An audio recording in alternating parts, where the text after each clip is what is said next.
Hi everybody. I know it's been a few days. Time has just flown by, and whenever I get home, I've just been exhausted. So I wanted to catch you up on the last 3 days, and it's been amazing, full on. I've been tested a lot, but it's really good. Sorry, I'm just finishing my chocolate cake. As you can see, I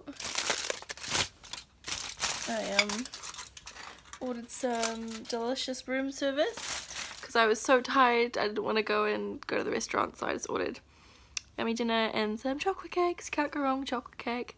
So what did I do? Was it 2 days ago? That was probably a really hard day for me. Just the jet lag was catching up with me. I was tired, I was emotional, everything was just getting a bit tricky. Yeah, it was high strung.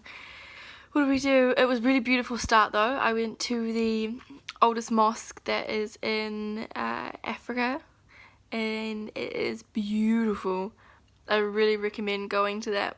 I just sat down and interacted with a few people and prayed and looked at books, and it was beautiful. Got a couple of marriage proposals. Got a few Egyptian numbers. It was quite funny. Yeah, it's bless them, because they just want to get out of the country.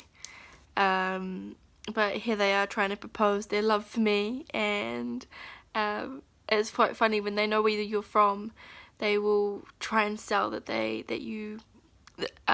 know the country well, so you know they're worth it. For instance, this guy who I met, he's like, oh my gosh, you're from New Zealand, and you know, your cheddar and your cheeses and your cows, and he just talked to me for about 20 minutes of what he thought of our country, and I let him down gently, and I was like, okay, give me your number and I'll maybe I'll call you. So he wrote down his number, and then that was that. Anyway, mosque, beautiful. Really recommend it. Then we so I went quad biking. Yeah, that was terrifying. So my guide dropped me off. It's funny, as I mentioned before, a lot of the guides, they're actually not allowed to go into the places that you go. So there must be some, I need to find that out, there must be some regulation that they're, because there's so many guides with tourists, they need to stay out when we go into the attractions. But he dropped me off to the place where the quad biking was. I wasn't so keen, but I was like, no, I'll do it. So, one in a lifetime experience. So we, and so it just all happened so fast. Suddenly I was on the back of a quad bike, driving it through the back of Cairo streets, which was, wow. Driving through the local neighborhoods is just, it's full on. It's really full on. And so I had this about probably 12 or 13-year-old boy sitting on front of my quad bike, helping me get through security and getting into the Sahara Desert. It was great. It was so much fun. I wear goggles or glasses if you're going. I didn't have any. I just put my scarf just over here in my mouth because it was so dusty. It was just one of those moments. It started to rain, and it's actually, the weather here has been crazy. We've had thunderstorms. They say it only rains like this once every 6 months. So I feel really lucky for that to happen while I'm here, to feel the rain here. But yeah, we were out in the desert and it was raining, and it was amazing. It was just going for it for miles and miles.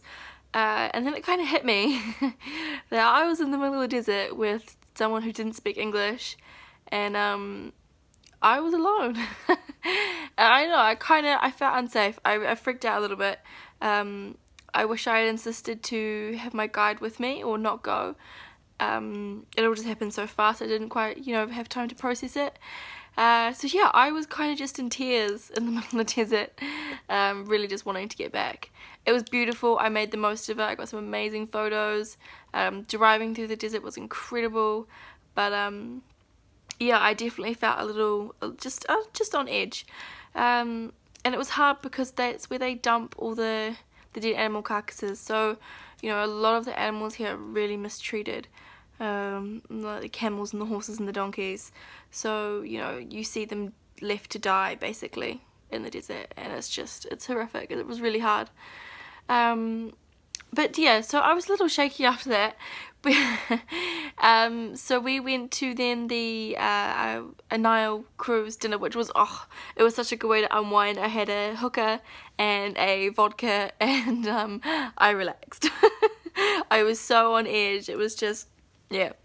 So I got back, and then I met up with these other American tourists, and they were really lovely. We had dinner, and there was this amazing show on. There was belly dancing, and which is something I don't quite actually understand, is they're so, you know, the women are here to you know, they culturally cover up and respectful, and then you go to this woman which is beautiful, I have nothing against it, belly dancing is gorgeous, but it was kind of just everything the opposite of what, you know, women here do. And there's, you know, she's wearing very minimal clothing and very yeah, showing a lot of her body, and so it was something I just didn't quite understand.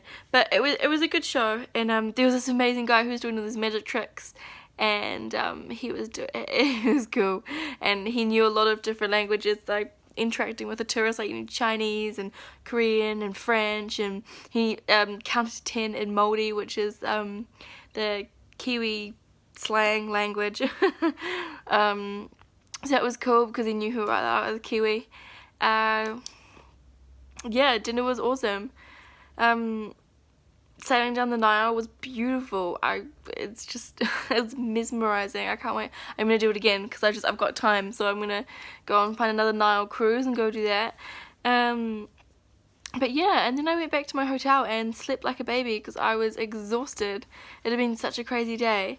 I was supposed to go to the Black and White Desert, but it was just, I decided to call it because I was too tired, and I think it was gonna rain, so I wanted to have a free day. I ended up going back to the museum because, oh my goodness, that is amazing. So I did round 2 of the museum, and I met up with another guide who I was in touch with from a friend of a friend, and he was so lovely. He completely shifted his whole tour group and time so I could make it in with him, and he asked them if I could join him for free, no charge, because it was super lovely, and they were fine with that. So it was this lovely American family of 5 of siblings, and they were just brilliant to get along with. And so it was great to have a guided tour, actually, because when I was there on my own, I didn't really get into the history as much as I'd like to. So being there with him, he was explaining everything, which was brilliant. And it wasn't too touristy, it was good fun. So that was great. And then they invited me for lunch, which I wasn't expecting, which was really cool. Went to this beautiful restaurant, had amazing breads and hummuses and salads, and falafel. The authentic food here is just amazing. But yeah, and so then they got dropped off to the hotel, and they invited me to go to Alexandria with them. So I was so grateful. I was so glad I went to the museum that day. I had such a good feeling about going. And so yeah, so I went into that. And but on my way back to my hotel, so because they had to go somewhere else, I had to find my way transport back, which, well, I didn't think of that until last minute. It was terrifying, I will admit. It was the first time I had ordered an Uber since being here, because they say that they're more reliable than the taxis. So it's just getting dark. I'm exhausted. I asked my guide to help me cross the road, because when you come here, you'll see what I mean. The roads are manic. Like, yeah, I couldn't cross it on my own. So there he was, very kindly holding my hand as we were walking across the road, and he helped me order my Uber, and very kindly waited for me until it arrived. Wrote down the number plate because it was in Arabic, so he wrote the Arabic number plate so I knew what it was, and made sure I got to my hotel safely when I got in the Uber. So he was very lovely of how to get there. But it's hard because when you're staying on the street as a tourist, a lot of the children come up to you, and I'm really torn of what to do, because I've had experiences where, you know, when you let your guard down and say you take your bag off, if they're asking for money or food or etc., when you take your bag down, or you know, you're not holding yourself, they take advantage of that, and they've got actually their friends or whatever hiding behind, or they actually just grab your bag and run. So I've seen that happen to a lot of tourists while I've been here, and yeah, I really want to help them, but I've just got to look after myself because I'm on my own. If I was in a group, I would be completely different, but because I'm standing on my own on the street, I've just got to be super careful. So it was heartbreaking, turning down children. It was really hard actually, but yeah, I want to try and, yeah, there's not much to say on that. I want to try and find another way to help, but I'll see what I can do. It was just crazy. You should see the roads. There's 5 different traffics going in different ways. There's bloody, you know, there's no traffic lights, there's no lanes, there's beeping constantly, there's different speed limits, there's people running backwards and forwards, orange carts, donkeys, horses, like, oh my goodness. It's insane. So yeah, so I'm gonna go to be going. Oh, excuse me, as you can see I'm exhausted, but I want to make a video before I'm too tired to remember any of this. Anyway, I will make another one and talk to you about Alexandria because it was amazing. Absolutely amazing. It was so good to get out of the city. It was brilliant, because Cairo is great, don't get me wrong, but it's so busy. You've got a lot of poverty in Cairo. It's very dirty here.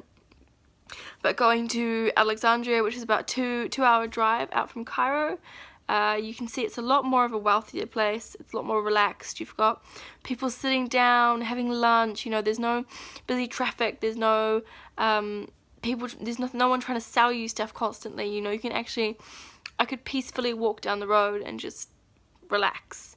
So it was really nice. But yeah, I will fill you in next time. I'm going to finish my chocolate cake. And yeah, talk to you later. Bye.